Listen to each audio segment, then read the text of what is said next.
Hi friends, எல்லோரும் எப்படி இருக்கீங்க? நலமாக இருப்பீங்கன்னு நம்புகிறேன். இன்றைக்கி என்ன பார்க்க போகிறோம்னா, இன்றைக்கி வந்துட்டு கொஸ்டின் அண்ட் ஆன்சர் பார்க்கலாம். நிறைய பேர் கேட்டுக்கிட்டுருக்கிறீங்க, எங்கள் அண்ணியை பற்றி நீங்கள் ரொம்ப கேட்டுக்கிட்டு இருக்கிறீங்க. சரி, நம்ம ஒரு வீடியோவாக போடலாம் அப்படின்ட்டு தான் நான் வீடியோ எடுக்கிறேன். ஃபஸ்ட்டு என்னென்னா, உங்கள் அன்றைக்கி வந்துட்டு குழந்த இருக்கான்னு கேட்குறீங்க. நான் ஏற்கனவே சொல்லியிருப்பேன், குழந்தை இருக்குன்ட்டு. பழைய வீடியோவில் நீங்கள் போய் பார்த்துருந்தீங்கன்னா தெரிஞ்சிருக்கும். சரி, புதுசாக சப்ஸ்கிரைபர் உள்ளவங்களுக்கு தெரியாதில்ல, அதனால் சொல்கிறேன். குழந்தை இருக்குது, ஒரு பையன் இருக்குது. பேர் வந்துட்டு தோனி கிடையாது, உண்மையான பேர். நாங்கள் சும்மா கூப்பிட்றது. ஆனால் உண்மையான பேர் எனக்கு நிஜமாலுமே எனக்குமே தெரியல. வயசு வந்துட்டு 17 வயசு ஆகுது அவங்களுக்கு. வயசுன்னு கேட்டிருந்தீங்க.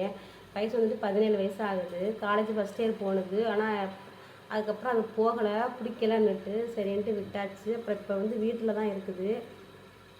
அப்புறம் வந்துட்டு அன்றைக்கி வந்துட்டு ரொம்ப பாவம் அப்படின்ட்டு ரொம்ப சொல்கிறீங்க. நிஜமாலுமே நீங்கள் வந்துட்டு அவங்க கூட நீங்கள் பழகலை, எதுவும் பண்ணலை. இருந்தாலுமே அவங்கள பார்த்துட்டு புரிஞ்சுட்டு ரொம்ப ஃபீல் பண்ணுறீங்க. அதே மாதிரி தான் நானும் கூட இருந்து பார்க்குறேன். எனக்கு ரொம்ப அவங்கள நினச்சி எனக்கு ரொம்ப ஃபீல் பண்ணுறேன். உண்மையில ரொம்ப கஷ்டமாக இருக்குது. இந்த மாதிரி பொண்ணுங்களுக்கெல்லாம் கடவுள் வந்துட்டு இந்த மாதிரியெல்லாம் விட, ஆம்பளைக்கு இந்த ஒரு நிலைமை ஏற்பட்டுச்சுன்னா கண்டிப்பாக அவங்க அந்த மாதிரி இருக்க மாட்டாங்க. ஆனால் அன்றைக்கி வந்துட்டு கோபம் அதிகமாக இருக்குது. கோவம்னா தொட்டத்துக்குமே ஏதாவது சொல்லிட்டா கோச்சிக்கிட்டு அப்பா வீட்டுக்கு போயிடுறாங்க. அந்த மாதிரியே அப்பா வீட்டுக்கு கோச்சிக்கிட்டு போனதுனால தான் அண்ணோட ஹஸ்பண்ட் வந்துட்டு இறந்துட்டாங்க. எனக்கு சொல்ல முடியலை. பக்கத்தில் தான் இருக்கிறாங்க. எல்லோரும் நினச்சி விடுவாங்க. என்னென்ன வார்த்தைகள் வார்த்தை அண்ணி அப்படின்னு சொல்லலாம், நம்மளை பற்றி எதை சொல்கிறோம் அப்படின்னு நினச்சிக்கிடுவாங்க. அதனால தான் என்னால் சொல்ல முடியலை. நானும் வந்துட்டு பேர் சொல்லாமல் என்னால் சொல்ல முடியலை. நம்ம அவங்கள பற்றி பேசுகிறோங்கிறங்கும்போது நம்ம வந்துட்டு அந்த வார்த்தை யூஸ் பண்ணி தானே ஆகணும். அதனால தான் அது மாதிரி தான் கோவத்தில்ங்கிற பேரில் தான் அவங்க ஹஸ்பண்டை இழந்துட்டாங்க. அப்பா வீட்டில் ரொம்ப சப்போர்ட் அதிகங்க. உண்மையாக சொல்ல போனால் அந்த மாதிரி சப்போர்ட் பண்ணலாம். அதுக்காக வந்துட்டு நம்ம வந்துட்டு வாழ போகிற வீட்டிலேயே நம்ம வந்துட்டு கொஞ்சமாவது மரியாதை கொடுத்து நம்ம இருக்கணும். ஆனால் அவங்க வந்துட்டு அவங்க ஃபேமிலி அண்ணியோட அப்பா வீட்டு ரொம்ப ஃபேமிலி சப்போர்ட்டாக அன்றைக்கி அந்த ஒரு தைரியத்தில் அங்கே வந்து ஓடிடுவாங்க அடிக்கடி. அந்த மாதிரி தான் கூப்பிட்ருக்குறாங்க சுவைனர் அண்ணன். நான் வர முடியாது, என்னை எதுக்கு நீ என்ன பாம்பே கூட்டிகிட்டு போங்களா அப்படின்னு சொல்லியிருப்பாங்க போல். அதனால தான் நீ வரலன்னா நான் இறந்துருவேன் அப்படின்னு இருக்கிறாங்க. சரி, நான் நீ இறந்துரும் அப்படின்ட்டாங்க. சும்மா கோவத்தில் தான் சொல்லியிருப்பாங்க, யாருமே மனசாக சொல்லியிருக்க மாட்டாங்க. அதுக்காக உடனே என்ன பண்ணிட்டாங்க தெரியுமா, மருந்து இருந்துச்சு, பூச்சி மருந்து இருந்துச்சுல, அதை எடுத்து சாப்பிட்டு படுத்துட்டாங்க. யாருக்கிட்டையுமே சொல்லாங்க. அதுக்கப்புறம் அம்மா தான் போய் எழுப்பி விட்டாங்க. எழுப்பினதுக்கப்புறம் இந்த மாதிரி சொல்லியிருக்கிறாங்க. போகிற வழியிலே முடிஞ்சு போச்சுங்க. இன்னும் சொல்ல போனால் முடிஞ்சு போச்சா இல்லை ஒரு வாரமாக ஹாஸ்பிட்டலில் வச்சாங்கன்னு தெரியல. ஆனால் இறந்துட்டாங்க. அதுக்கப்புறம் தான் அண்ணி வந்தாங்க. வந்து என்ன பிரச்சனை சொல்லுங்கள். கோவத்தில்ங்கிற பேரில் வந்துட்டு அவங்க லைஃப்பை இறந்துட்டாங்க. எனக்கு அவங்க வந்துட்டு 2 வயசு தான், தோனிக்கு 2 வயசு தான். இறந்து போகல, அப்போ சின்ன வயசு தானே அவங்களுக்கு. பாருங்கள், இப்போயுமே சரி, நான் அவங்க எங்கள் அண்ணன் இருந்தாங்கன்னா நான் சொல்லிவிட்டேன், நின்று கூட நான் பேச மாட்டேங்க. நான் அவங்க மனசு ஏதாவது கஷ்டப்படும், நானும் ஸ்வைனும் ஒன்றா இருந்தாங்கன்னா கண்டிப்பாக கஷ்டப்படும் தானே. யாருக்குமே சரி ஞாபகம் வந்துருச்சு, ஹஸ்பண்ட் ஞாபகம் கண்டிப்பாக வரும். இதனாலே நாங்கள் வந்துட்டு அவங்க அண்ணி இருந்தாங்கன்னா கூட நானும் ஸ்வைனுங்க நின்று பேச மாட்டேன், சாப்பிட்றது மட்டும் நான் ஒரே தப்ப சாப்பிடுவோம். அப்போயுமே நான் வெளியில் பைக்கில் போனால் கூட நான் ரொம்ப வந்து கடவுளே அவங்க தப்பா அவங்க மனசு ஏதோ ஒன்று நினைக்காம நினைக்குங்க. கண்டிப்பாக நம்ம ஹஸ்பண்ட் இருந்தால் நம்ம கூட நம்ம போகலாமே அப்படின்னு மனசு கண்டிப்பாக நினைக்கும். எனக்கு வந்துட்டு இதனாலே நான் வந்துட்டு ஸ்வைனோட நான் போக ஆசைப்பட்டாலும் இந்த மாதிரி விஷயத்தில் வந்துட்டு எனக்கு வந்து கஷ்டமாயிடும். எனக்கு உண்மையில் கஷ்டமாயிடும். அதே தான் நான் மனசில் கஷ்டப்படுத்திக்கிட்டு தான் கண்ட்ரோல் பண்ணிக்கிட்டு தான் நான் நிஜமாலுமே ஸ்வைன் பைக்கில் நான் போவேன். சிஸ்டர் சொல்லியிருந்தாங்க, உங்கள் அண்ணியை பார்த்து எனக்கு ரொம்ப மனசு கஷ்டமாகுது. என்னோடய நிலைமையும் உங்கள் அண்ணி நிலைமையும் ஒரே மாதிரி இருந்தோடனே எனக்கு ரொம்ப அவங்க சொன்ன வார்த்தை எனக்கு உண்மையில எனக்கு மனசை பாதிச்சிருச்சுங்க. எனக்கு ஏன் கடவுள் இந்த மாதிரி எல்லாருக்கும் இந்த மாதிரி உங்களுக்கு தண்டனையை கொடுக்குறாங்க அப்படின்ட்டு. குழந்தை இல்லைன்னா கூட ஏதோ ஒரு மேரேஜ் பண்ணிவிட்டு அவங்க லைஃப்பை பார்க்கலாம். குழந்தைனும் ஆயிடுச்சுன்னா ஒன்றுமே பண்ண முடியாது. குழந்தையோட லைஃப்பை மட்டும்தாங்க நம்ம பார்க்குற மாதிரி வரும். எனக்கு எங்கள் அண்ணியோட அப்பா அம்மாவுக்கு ரொம்ப சப்போர்ட்டுங்க உண்மையாக சொல்ல போனால். அதுக்காக வந்துட்டு அண்ணி இந்த மாதிரி நிலைமை ஆனதாக கூட அவங்க வந்துட்டு எப்போவுமே சரி நம்ம ஃபேமிலியை விட அவங்க ஃபேமிலி நல்லா வசதியாக அவங்க வீட்டுக்கெல்லாம் நான் போயிருக்கிறேன். உடனே என்னை கூட்டிகிட்டு போனாங்க. நான் பார்த்துருக்கேன். சொந்தமாக வந்து ஹோட்டல் வச்சு நடத்துகிறாங்க. எங்கள் வீட்டில் ஏதாவது ஒரு காய்கறி இல்லை, காசு இல்லை அப்படின்னாங்க போய் வாங்கிட்டு வந்துடுவாங்க. அவங்க அப்பா வீட்டிலேருந்து கடையிலேருந்து ஏதாவது ஹோட்டலில் வந்து சாப்பாடெல்லாம் மீதி ஆகிட்டுன்னு வச்சாங்கன்னா போய் எடுத்துகிட்டு வந்துடுவாங்க. பக்கத்தில் தான் இருக்குது. அன்றைக்கி கூட போயிட்டு வந்தாங்க. இல்லை ரொம்ப ஏதாவது வேணும் அப்படின்னு சொன்னால் கூட கொடுத்துடுவாங்க. அதனால் அன்னையை பற்றின கவலை வந்துட்டு வேண்டாம். நானும் அப்படித்தான் நினச்சிக்கிடுவேன். இருந்தாலுமே எத்தனை உறவுகள் இருந்தாலுமே ஹஸ்பண்ட் மாதிரி வராது. அந்த சிஸ்டர் தான் சொன்னாங்க. அதுதான் உண்மை. எவ்வளோ உறவு இருந்தாலும் ஹஸ்பண்ட் மாதிரி வராது. அவங்களுக்கு இவ்வளோ தான் நம்ம காசு பணம் இருந்தாலும் எப்படி இருந்தாலும் ஒரு மனசில் ஒன்று ஓடிக்கிட்டே இருக்கும் தெரியுமா.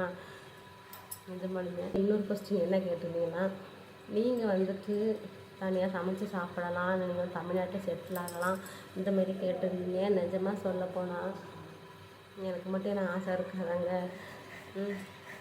தனியாக சமைச்சு சாப்பிடணும். நீங்கள் எதுவுமே எல்லாமே வந்துட்டு எப்படின்னா தனியாக நம்ம சாப்பிடலாம். அதே பழக்கமாகிட்டனா என்ன பண்ணும்போ தெரியுமா, தனி கொடுத்தனம் போகிற மாரி ஒரு சூழ்நிலை வந்துடுங்க. இங்கே வந்துட்டு ஒடிசாவில் வந்துட்டு தனி கொடுத்தனத்துக்கு பேச்ச இடமே இல்லைங்க உண்மையாக சொல்லப்போனால். அப்படின்னு இங்கே ஒரு வீட்டுக்கு ஒரு 4-5 பசங்க இருந்தாலும் இந்த 4-5 பசங்களுக்கு கல்யாணம் ஆனால் கூட எல்லாம் மருமகளும் அவங்க எந்தையுமே தனி கொடுத்தனங்கிறத நினைப்பே வராது அவங்களுக்கெல்லாம். அவங்க ஒரே தான் இருப்பாங்க. எத்தனை குழந்த பிறந்தாலும் எல்லாம் ஒரே வீடை மட்டும் பெரிய வீடாக ஒரே வீடாக கட்டிக்குவாங்க. எல்லாம் ஒன்றா தான் இருப்பாங்க. நான் ஆல்ரெடி இந்த வீடியோட சொல்லியிருப்பேன். அதே மாதிரி இங்கே தான் நம்ம தான் தமிழ் பொண்ணுங்க எப்படியுமே சரி, நானுமே சரி, நம்ம ஃபஸ்ட்டு நம்ம மாமியார் வீட்டுக்கு போனாலுமே கொஞ்ச நாள் இருப்போம். எப்படியுமே ஒப்பியாவெல்லாம் இல்லாமல் இருக்க மாட்டாங்க. ஒத்தியெல்லாம் கொஞ்ச நாளைக்கு இருந்து பழகுவோம். இது செட் ஆகாது, தனி கொடுத்தலாம் போயிட வேண்டியது தான் அப்படின்னு கண்டிப்பாக தோணும் எல்லாருக்குமே. எனக்குமே நிறைய டைம் தான் தோணும். ஆனால் வந்துட்டு நான் அந்த மாதிரி நான் நினச்சி படுறேன்னு தான் இல்லைன்னு சொல்லலை. நான் என்ன தெரியுமா, இங்கே சண்டை தான் வரும். சண்டை வராமலாம் வராது. சண்டை கண்டிப்பாக வரும். அதனால தாங்க சண்டை வர்றது. நான் இப்போ தனி கொடுத்தேன் நான் போயிட்டேன்னு வச்சேன் ஹஸ்பண்டை கூட்டிகிட்டு. கண்டிப்பாக இங்கே சண்டை போடாமல் இருக்க மாட்டாங்க. கண்டிப்பாக எல்லோரும் மாதிரி தான் சண்டை போடுவாங்க. எனக்கு நல்லாவே தெரியும், போடுவாங்க. சண்டை போடாமலாம் இருக்க மாட்டாங்க. எப்படின்னா வந்துட்டு அவங்க இப்போ வந்துட்டு ஏன் சண்டை வராதுன்னா, எனக்கு பிடிச்ச மாதிரி அவங்க பண்ணுறாங்க. சாப்பாடு செஞ்சு கொடுக்குறாங்க. எனக்கு எந்த வேலையும் கொடுக்கல. அப்போ வந்துட்டு எனக்கு பிடிச்ச மாதிரி பண்ணுறதுனால தானே வந்துட்டு நான் அவங்க என்ன பண்ணினாலும் நான் அந்த மாதிரி போக மாட்டேன். தனி கொடுத்தேன்னா ஏன் தெரியுமா, இவங்க ஃபேமிலியை நினச்சாலே எனக்கு ரொம்ப கஷ்டமாக இருக்குது. யார் இருக்கிறா சுவைன்னு ஒரு ஆள் மட்டும் தான் ஸ்டடியாக இருக்கிறான். அவனையும் நான் கூட்டிகிட்டு போய் அவங்க அம்மா அப்பா எங்கள் அண்ணன் நிலமை உங்களுக்கு தெரியும் எப்படி இருக்குன்னுட்டு உனக்கு கல்யாணம் பண்ணி அவங்களுக்கு ஒரு லைஃப்பை தேடி கொடுத்துட்டா அதுக்கப்புறம் நான் யோசிக்கிறேன். வேணும்னா நான் யோசித்தாலும் எனக்கு ஒரு டைம் எப்படி தான் நம்ம யோசிக்க தோணும், நம்ம லைஃப் லாஸ்ட்டு வரையும் ஒரு பொம்மை மாதிரி தான் இருக்கும் அப்படின்னு தான் தோணுது. ஏன் தெரியுமா, இங்கே வந்துட்டு உங்களுக்கு தெரியும், நான் இங்கே என்னை பொறுத்தவரை இங்கே ஒரு பொம்மை மாதிரி தான். எனக்கு இன்னொரு கஷ்டம் என்ன கேட்டிருந்தீங்கன்னா, அன்றைக்கி நல்ல ட்ரெஸ்ஸை வாங்கி கொடுங்க, பழைய ட்ரெஸ்ஸாக போட்டிருக்காங்கன்னு சொல்லியிருக்கீங்க.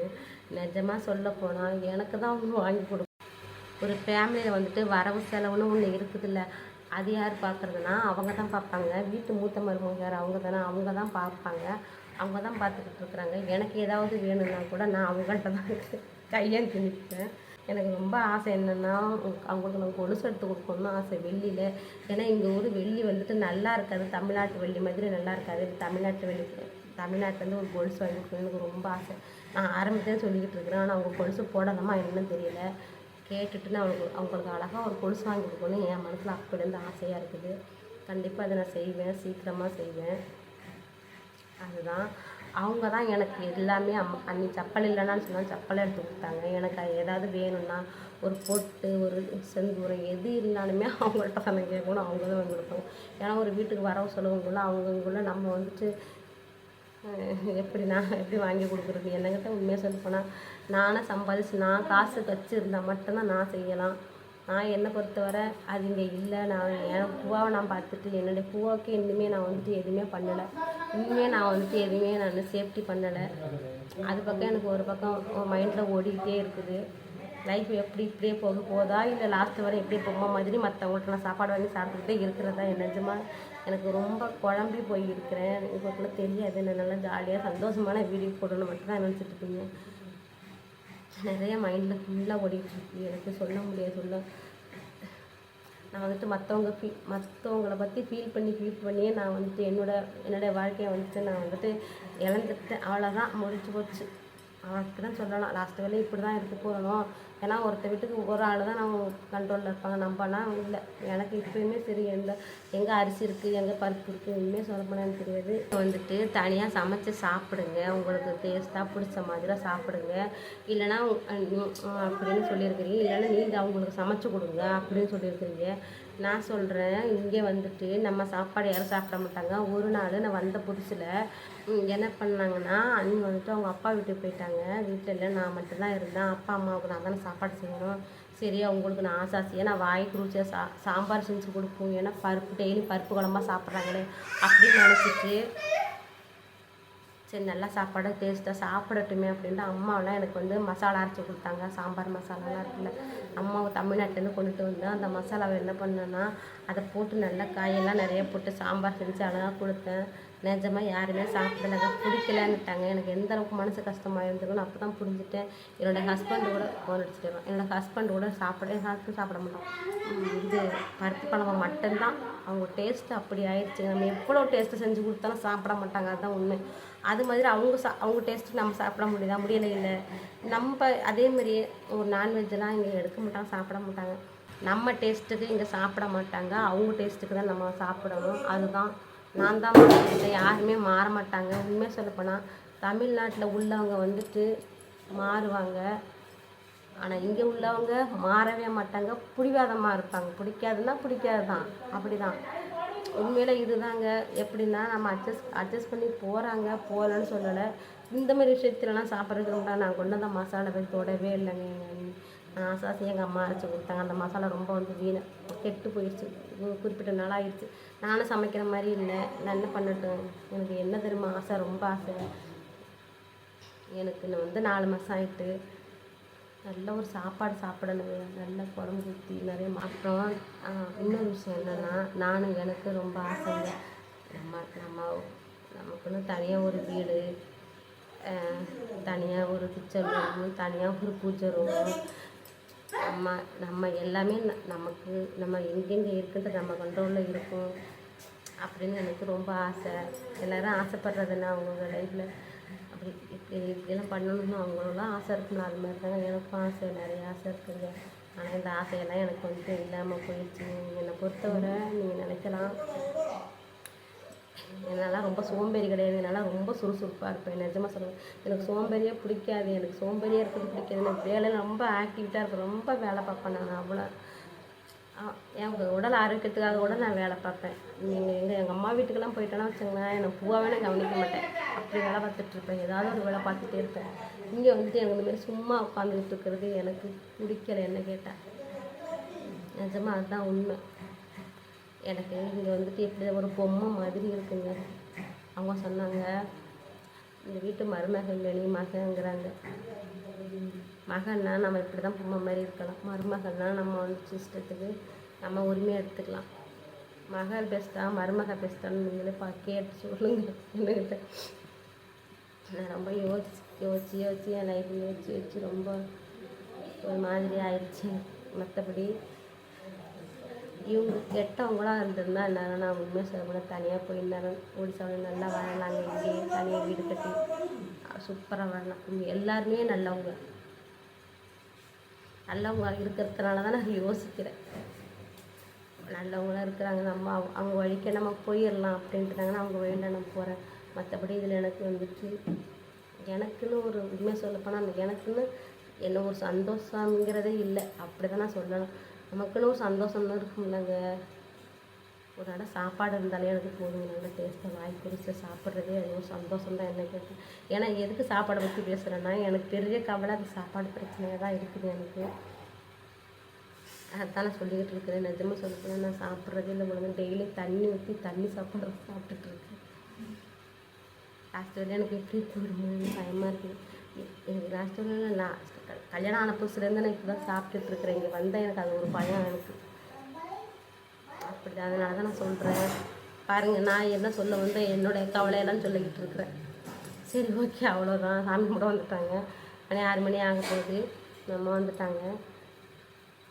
சரி, ஓகே, இன்றைக்குள்ள வீடியோ அவ்வளோதான். வீடியோ எப்படி இருக்குன்னு தெரில. வீடியோ பிடிச்சிருந்து லைக் பண்ணுங்கள். நம்ம அடுத்த வீடியோவில் பார்க்கலாம். நன்றி.